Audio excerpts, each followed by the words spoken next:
Welcome back to our fourth session of Podcaster Politics. Cal Greedy here and myself, Corey Lanterman, will be discussing the latest hot takes in the news on Canadian election. That would be a one vote win in a recounted riding by judicial review. So, Cal, tell me more about this judicial review that turned the riding over to the Liberals. Apparently, that was in Quebec, and it flipped a PQ candidate out and a Liberal in. It goes to show you how valuable every single vote can be. The issue becomes one of how does the system work and whether it works as it should. So, for our American friends, I think they need to know that we have an election system which is called first past the post, similar to theirs, in that every riding, which is an electoral district, has a single candidate elected to sit in parliament. There's a seat in parliament for each and every riding. There is a total of uh, 343 seats. They call it the House of Commons in Canada. Unlike the US, there is no vote for the Senate. In the particular riding where I am, the difference in the count did not trigger an automatic revote.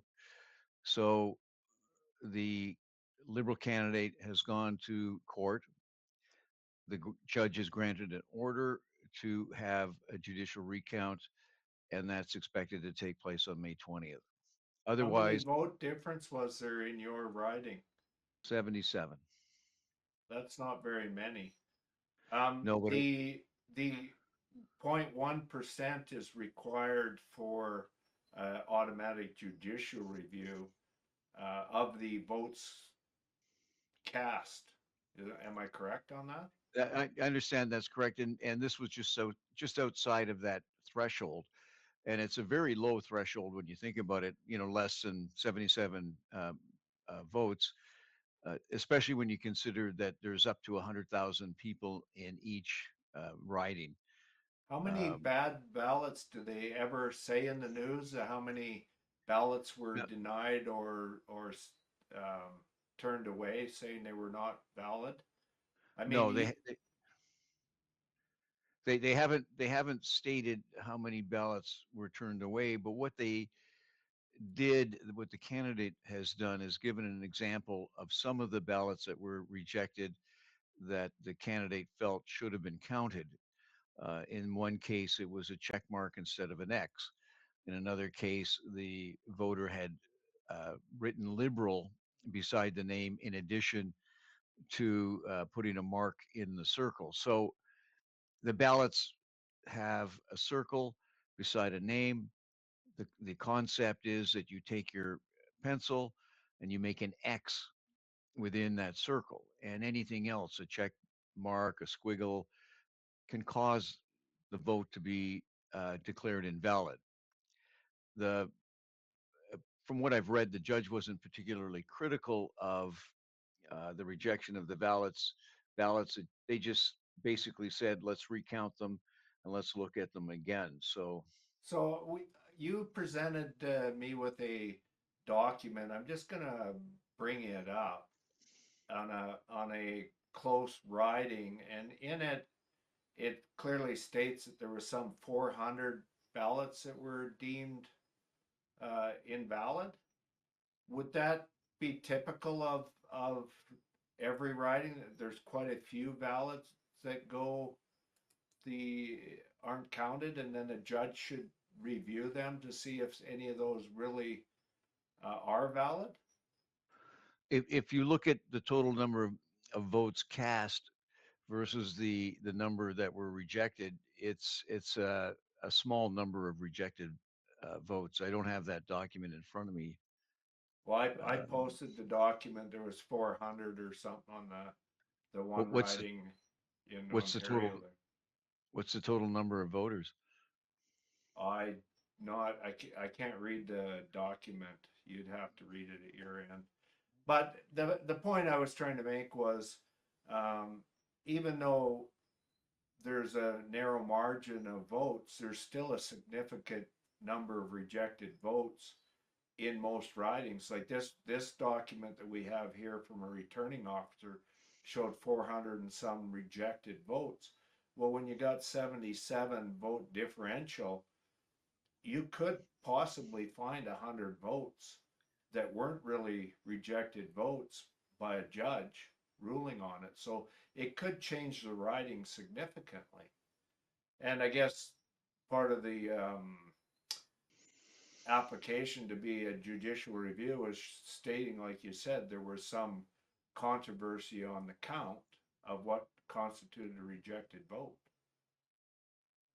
And I think one of the problems is in one of the writings, at least, or at least some of um, the polls, and you have to remember that each writing has a series of polls, a number of polls, and each poll has a number of people in it from both parties or all parties that get to look at the ballots, challenge the individual who's coming in to cast the ballot, and assist in the rejection of the ballot or not. Uh, at the end of the day, they know how many ballots they passed out and they know how many ballots they counted. And in some instances, the numbers didn't add up. Now, there's no suggestion that something nefarious is going on. It's just one of those issues with human error. Well, they have, each party has the right to have scrutineers present in the counting and execution of the votes. So it's probably more human error because the scrutineers are there to keep it honest on both sides of the of every candidate that is running has the option of putting a scrutineer at the polls. So we try to keep it pretty honest, and I think it is an honest system. But let's talk about first past the post. First past the post, they like to call it plurality um, elections or whatever. The concept is that you just have to have 50 plus one, right? And if you had two candidates, it's 50 plus one. If you have three candidates, you need 33 and a third% of the votes plus one. If you had four candidates, you'd need 25% of the vote plus one vote. In the case of where Polyev had 91 people running against him, so 92 people running, you could have vote splitting, making your vote very powerful, I would say, which leads me to reiterate that one vote really matters in an election.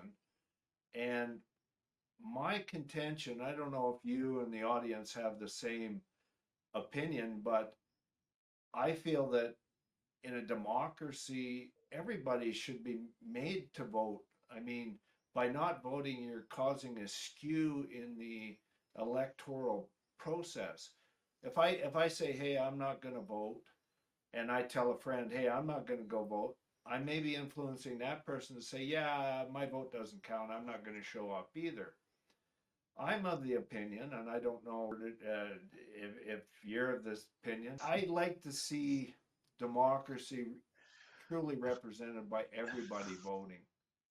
And that's, if it's mandatory voting, there should be a penalty for not voting because your vote matters. And we truly want to have a representative government of everybody. And If you're too stupid to vote, don't vote. You know, if you're too lazy to vote, if you're too lazy to vote, don't vote. And if you yeah, but don't vote, even that, don't complain. You know, yeah, it's well, that's how not going to happen though. See, they're going to complain, but it did skew the electoral process. And my opinion is that if you don't vote and we're in a democracy, you should be penalized for not voting. I don't care if you don't vote. But when we pay money as taxpayers to set up the voting process, and it costs us money to have the election, if you fail to participate or willfully not want to show up at the polling station, you should be penalized, whether it's a day's wages, a week's wages. It should be something significant to say, there is a price to pay when you don't show up and vote with a valid reason. I mean, there are valid reasons you can't attend, but um, that would be giving a truer representation of democracy, I feel, and that in itself would make a easier belief in the system that it's actually representing everybody equally. What's your opinion I on that, get Cal? good luck. But if Yeah, we go back to that sheet, it's the Milton East, Halton Hill South result right. from April 28th. The number of rejected ballots were 412. The difference between subscribe to the channel, give us a like, and please share the Yes. video. And don't be afraid to share this commercial with your friends too. rejection of the ballots uh, is critical, but in most cases, it's never that close. So it's an interesting problem. How do you, when you tell people put an X in a circle, and in one case they were talking about a rejected ballot where the line on the X went down to the circle below it, so you have an obvious X with a dangling cross on it. It was rejected, and I mean it's obvious which box was checked. So why would that be rejected? And I think somebody with some common sense has to look at that. But again, if it comes down to one or two votes, it's a difficult decision. Well, in Canadian history, since 1867 inception, there have been 11 candidates win by one single vote. I just pulled up some stats on that, and um, that's very interesting that it happens more often than people thought in our history in Canada. You can go and pull that statistic up, but it shows the relevance of one vote. What I find interesting, if you're going to be a candidate, maybe you want to be nice to the returning officer, because in one case, it was an actual tie-in votes. And guess who gets to make the choice when there's a tie-in votes? The electoral officer gets to vote. And the electoral officer actually got to pick the candidate to represent that riding or win that race. So that's something I don't think people realize, that even if there are ties, and it happened in Canadian history, there was a tie, and the returning officer actually got to vote and determine who actually won the riding. I don't know Yeah, I'd have to look it up, but it's I researched it and that's what I pulled up. So hmm. without further digging into it, but the rules are that the returning officer gets to determine the outcome of a tie vote. I wasn't aware of that. I'm shocked that it's ever happened, and Well, it was a I'm long time ago when the population was a lot smaller, and the odds of it happening in modern times are remote, but not impossible. If it's possible, it probably can happen. And that goes back to, I think everybody should be mandatory voting and as part of democracy, so that we try to eliminate the potential of a tie vote where a returning officer is the determining factor of who wins the riding. I mean, look at how close this riding that was turned over in Quebec, one vote. Well, one vote, I mean, I ran for mayor of Calgary, and I went in and I thought, I'm not going to vote for myself. I vote for the council members and what have you, but I don't want my vote to represent uh, me if there's a tie. I want the people to actually have a say in who would represent them. It's just a matter of my ethics versus other people. It's not a choice for everyone. I'm sure the lady that ran in and won by one vote, it was probably her vote that gave her the win. The the other option would have been the returning officer giving the vote. But my point is that as a candidate, that one vote really can impact the outcome, and it could represent my interests, but it doesn't necessarily represent the interests of all those people that didn't go out and vote. And I would like to see, their representation by mandatory voting. That's my take on it. Your opinion there, Cal, or the audience, Well, please well, write your comments. well, in my opinion, people have the right to be stupid because we live in a free and democratic society. And because they're stupid, we shouldn't cause them to do something they don't want to do. And if they don't want to vote, I don't want them to vote. Like, But isn't that the Trump effect? I mean, had everybody gone out and voted in the US, the Trump effect where a vocal minority determined the outcome, maybe that would have changed if it was mandatory votes. Maybe your vocal minorities just don't have the voice that they would normally have in mandatory voting. well, People get deterred from showing up to vote because they don't like the outcomes, or they don't feel their vote is valid, or it costs them money to take off a day from work. Well, if that's your reason, they're not really legitimate. So mandatory voting would be essential to ensure that lunatics don't get elected in by radical fractions of the society, because most people are level-headed, in my opinion. So that would take away the governance of the radical movements controlling a lot of politics when it's mandatory voting. But that's my opinion. I'm not sure it's 100% correct, but I think it does lead to many questions and answers that should be followed up on. I think if you're looking at the US as an example, they throw up obstacles to voting. They Yes. make they they they intentionally go out of their way to make it difficult for people to vote. And in Canada, that's not the case. They go out of their way to make it easy for people to vote. There's no reason why, or there's no justification, I don't think, to cause somebody to vote against their will. Because you're But not it going to makes them get. pay attention to the election issues so that they have to become more informed. I mean, most people don't make uninformed decisions, but they forced to go pay attention to what each individual running has to say that they can contribute to society. I mean, I put my name out there because I feel I can bring something to the table that's unique. There are many people like me in the world. Win or lose, it doesn't matter. We did our civic duty. If your voice isn't going to be heard, they're just, and people say, I'm not going to go vote, so I don't have to pay attention to what people are saying. That impacts my efforts to get a voice out there. And it infringes on my right to be heard, what I can contribute.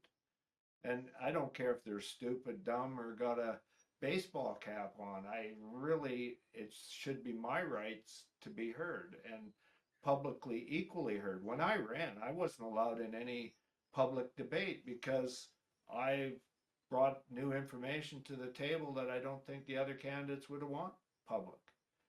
But that's irrelevant. That's the reason we need people to be engaged in the voting process and mandatory voting, is so that they will pay attention to each candidate because it affects them.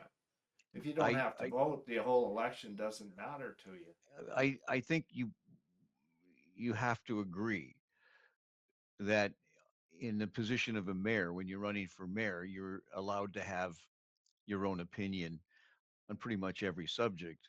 If you're Sure. running as a candidate, you have to follow the party line. I didn't hear one word about Palestine. I didn't hear one word about the Ukraine, Correct.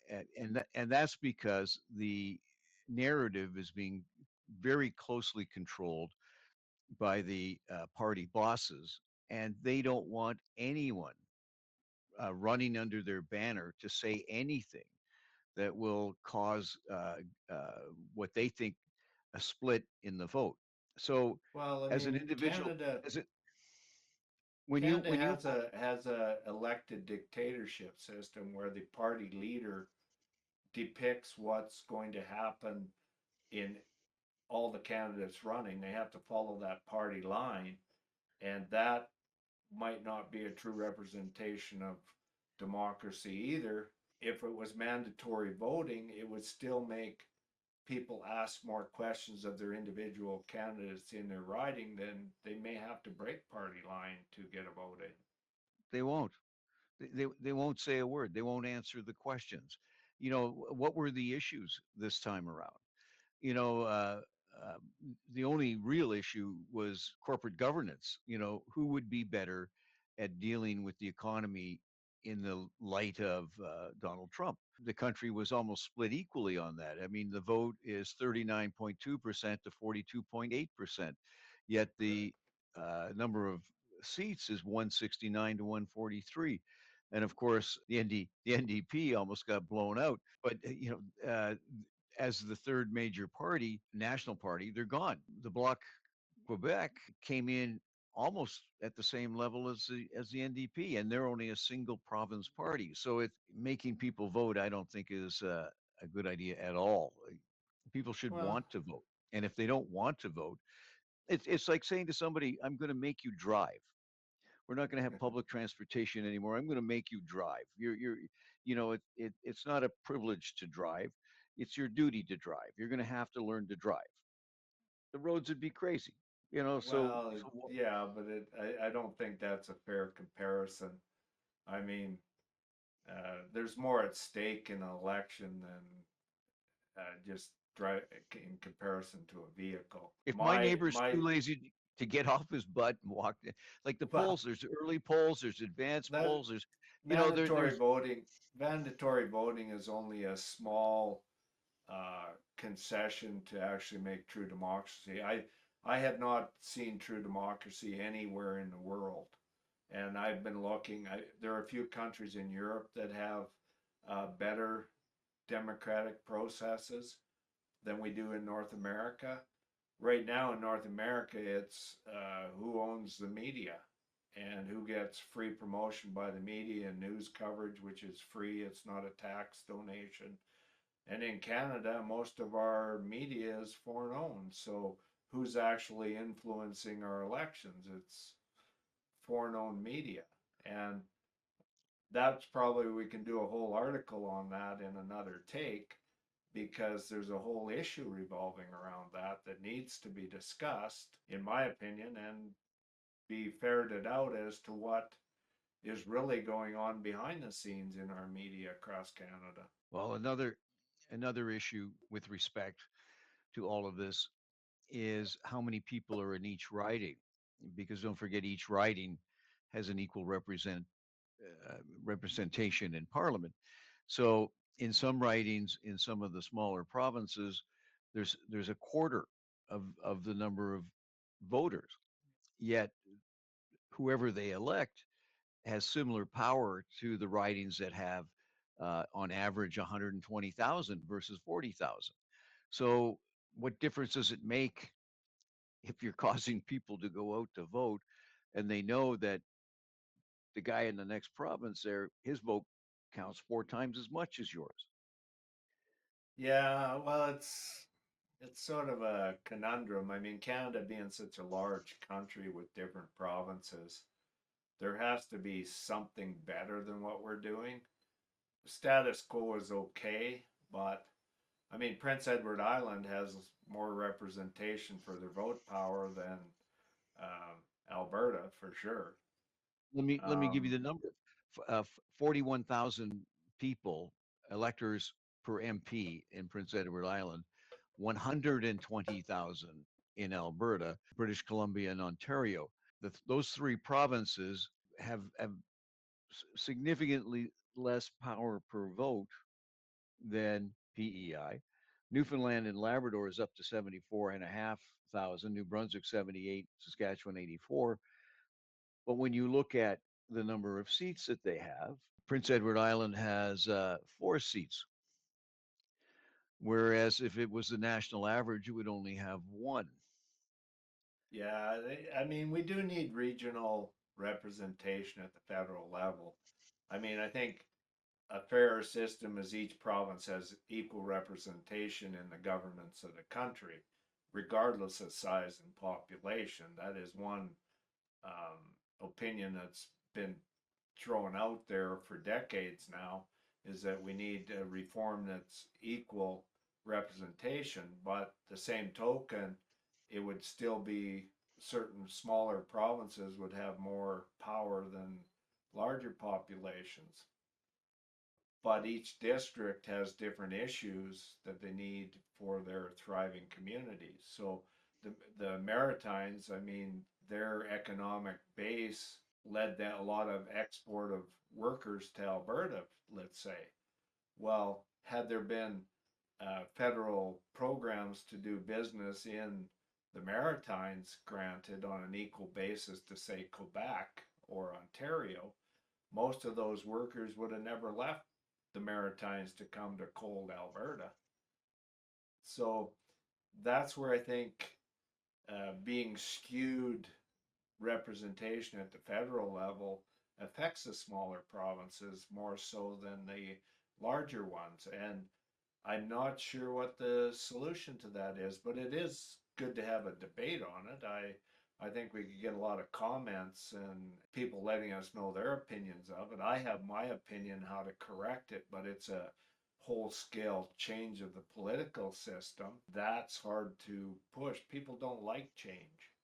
And we know that, and they'd rather go status quo. The evil I know is better than the evil I might possibly face down the road. But we're going to learn lots. I think the US has opened the door to the idea that we do have to change our political system. When, Trump got in under his campaigning style, which seems foreign to us in Canada, but out here in the West, we see that technique of slandering and jargon happening more and more. Alberta is little Texas now, where we're getting that influence really strong. We got 20% of the population that makes it like they're 50-60% of the vocals, and they're actually getting governments elected in here because people aren't showing up to vote that have level critical thinking. And I see a problem with that, and that's US politics coming. It's strong in Alberta, it's strong in the West, and it's going to find its way into Canada unless we are vigilant and make sure our political system is fair and equitable. I see Trumpism a real potential problem in Canada. Looking at the map, you can see that most of Western Canada, at least area-wise, went PC. Correct. But in If you're BC, they out in the West, they could run donkey. It wouldn't matter. They market slander of everybody else, yet the PCs and conservatives out here are some of the worst perpetrators of bad acts and wills against the people of, like Alberta. There's no reason we should be broke and whining that we can't pay the bills and blah blah blah. We should be the wealthiest province or area in North America and South America. That's how much oil we have. And but when you're squandering your resources and you're putting mismanagement into play to line the pockets of other people, the money disappears. Like, that's not acceptable anymore, especially since the US has come out and said, hey, we want to declare war on Canada. Well, you've already declared war on Alberta many times over the last century and trying to get our oil, and you've literally got our oil for next to nothing. And we have nothing to show for our oil. When the oil runs out, we just get stuck with the abandonment costs and the cleanup and the environmental. So by Trump coming in to power, it's shown that it's time to wake up. I mean, we need to stand up, protect what's ours, make sure we protect the future of Alberta and Canada, and quit a fake fight with Ottawa. Ottawa is not the problem. It's the Alberta government influencing the Western provinces, saying that we should be giving our oil to Texas for next to nothing and be thankful that we got the jobs in the oil field. you know, and all Texas ever gave us was boom and bust. When head office in Texas needed more profits, they cut the jobs in Alberta, and all the money went out of the province. We've had a boom and bust economy in the oil industry when there's no need for that. There's absolutely no need for that. It's time for change, and it's time for people to be told what really went on. Like, are you aware that in 1979, the start of one of the biggest problems was Alberta sold its second or third largest cash generator to the province of Alberta? That was the Alberta Gas trunk line. It built pipelines to get our gas and oil out of the province. It was formed in 1956 by the government to make sure that we got our oil and gas to coastal waters. And up until recently, the Liberals pushed a pipeline to coastal waters. There was no pipeline since 1956 pushed to coastal waters. No conservative government knew ever did it. After the pipeline was sold in 1979 by Peter Lougheed, of all people, Lougheed later retired from politics and got a job with Bennett Jones, senior member Bennett Jones, and Bennett Jones has the largest Canadian law practice in Texas, and we've been making sure oil's been going north south to Texas ever since, and that law firm makes a lot of money off of business in Texas. So when you start looking into it, when we lost all that money from transmission costs and the cost of oil companies using the pipelines, we lost a lot of money. And my estimations is Alberta lost close to $3 or $4 trillion since 1979, just because we sold off and divested our interests in crown corporations. Crown corporations bring money to the coffers of the government to lower your taxes. And if they're profitable, they're lowering your taxes. And if they're profitable, private corporation wants to take them over, put the money in their pockets, which increases your tax liability. So up go your taxes. But I digress. That's another hot take again in politics. The point was that Trump has brought to light that we need to go dig out all these skeletons in our closet in the West to show where all the money's been squandered, blown apart, and we've only had conservative movements here. And conservative movements, when they're in power, like when Harper is in power, we knew we were short pipelines. We knew we were had a one market for our oil, and Harper was from Calgary. He never built no pipeline. He all he did was sell off crown corporations, which increased your taxes because now you have the profits went to private individuals instead of to lowering your tax income. But anyway, Cal, what's your take on things? Missed Well, anything, or I'm yeah, you look I'm trying to disinterested? I'm trying to figure out, trying to make the circle out of the square. Uh, If you're making stupid people vote, how's that going to change anything? Maybe they're going to be educated. They're going to go out and start to have to pay attention. Nobody wants to make a dumb vote. I mean, if I'm going to grab my buddy and I say, hey, I'm going down to vote, come on with me, and he says, well, I'm not going to go vote. Okay, but if he says, hey, I'm going to go vote, on the way to the polling station, we're discussing who the candidates are.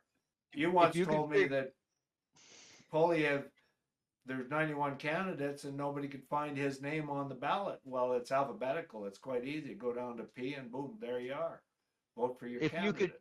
if you can figure out a way to make stupid people smart, you, bottle it, and we'll start selling that on your podcast instead of well, well, instead of I, whatever it is that we're doing now. well, I think part of it is there's no such thing as a stupid person. There's an uneducated or misinformed person, and Okay, I know I'm not gonna, you know, stupid's a slander. So yeah, yeah, and it's a and I apologize to all the stupid people out there yeah. I'll put my dunce suggesting cap on. there are any, but uh, the one example I was looking up while you were going on and about On my rant. yeah, about Yeah, oil and gas and that sort yeah. of thing, is that they've finally uh, almost finished the Kitimat terminal. It's 98% complete now after 7 years Exactly. of construction. Now, when I was in University of Alberta taking soil science, they had summer jobs for people to do the environmental studies on the route, through the mountains. So that would have been, at least 50 years ago, and Exactly. and You're dating and yourself now. and at least 50 years ago. And I keep hearing these stories about people say, well, they haven't studied it. They don't know this. They don't know that. They haven't studied this. They have no information. They have no data. They're going to do, and the reality is that's not true. And the thing is, it doesn't matter the people that are saying that. A lot of them are highly educated. They just have an axe to grind, and that's one of the topics that seems to work for them. It hasn't been Or studied. they have a vested interest or paid to promote that And concept. I'm trying to get back to your point where you're going to make people vote. That somehow that's going to change anything. Well, it Um, makes them you know, more informed. Like they have to pay attention. You can't run around with your head up your arse if you're forced to vote. You're gonna have to pull it out to suck some air. And I don't care if you vote dumb or not after you've pulled your head out of your arse. At least you voted. You if your candidate got in, great. At least you voted. But by being silent, silence is not bliss. It is not telling the government what your thoughts are. It's sitting there being pressured not to vote by not understanding rhetoric and understanding the candidates' issues and forcing legitimate debate. I mean, rhetoric in the media is not debate on subjects. What you and I I are think, doing, we don't always agree. I don't well, agree with you. You don't agree with me, but we debate it and we change our I, minds. I think we started off though with the presumption that every vote counts, It and does. and there's four by-elections or four ridings in this election, and a fifth one where an order has been granted to recount. That it is critical. Every vote counts. If you make people do something that they don't want to do, it won't count. It doesn't count to them because they haven't shown up to exercise their constitutional rights. And what it does do is I think would skewer everything. The guy on the top of the list would get most of the X's, and they exit and walk out. And you can't make people do things. I mean, Well, look they at look might at the spoil the ballot. They might spoil the ballot, but I can't see them. I Well, mean, look at the COVID vaccine. You know, you you well, you you can't tell people that it's in the best interest of everybody if you have some kind of immunity to an infectious disease. Well, I guess that's where we People, differ. When it's an infectious disease of that nature, it should be also mandatory vaccines or put into isolation until the epidemic goes away. Why should you have the right to influence other people's lives by not doing a socially conscientious move? And that's the same with democracy. It's a social conscientious move to go vote. It's the ethical, moral thing to do. I don't care if you spoil your ballot. I don't care if you vote alphabetically, first person on the ballot, but you did exercise the right to vote versus exercising the right to have other people vote for you and ignore what's going on in the world. Because if you're going to be blessed and ignorant, you're a problem. And that's my take on it. You're not good going to luck, change my mind either, Cal. good luck, good luck. You know, Okay, on that note, maybe we should call it a day. Um, till next time. well, and it's unfortunate. Maybe next time people will show up and vote for Corey Lanterman for mayor because I it that doubt it, but because in that job at least you have the right to say whatever you wish. You have your own platform. On a federal election, that's not true at all. well, then let's And set up a federal party where we're the head people and everything floats downhill, just like trickle down economics, will be trickle down politics. The two heads, everything falls down below. And we're talking manure because, you know, like we may not have the solutions. So as long as we're at the head, we're not the pile of manure at the bottom. And if you voted, you wouldn't be in the pile of manure at the bottom either. So that's goes back to my case. Maybe get out and vote, and then you're not in the crap pile. On that note, make sure you subscribe, like, share. Let us And know give us what your- your thoughts are. Subscribe to the channel, give us a like, and please share the video. Don't be afraid to share this commercial with your friends too.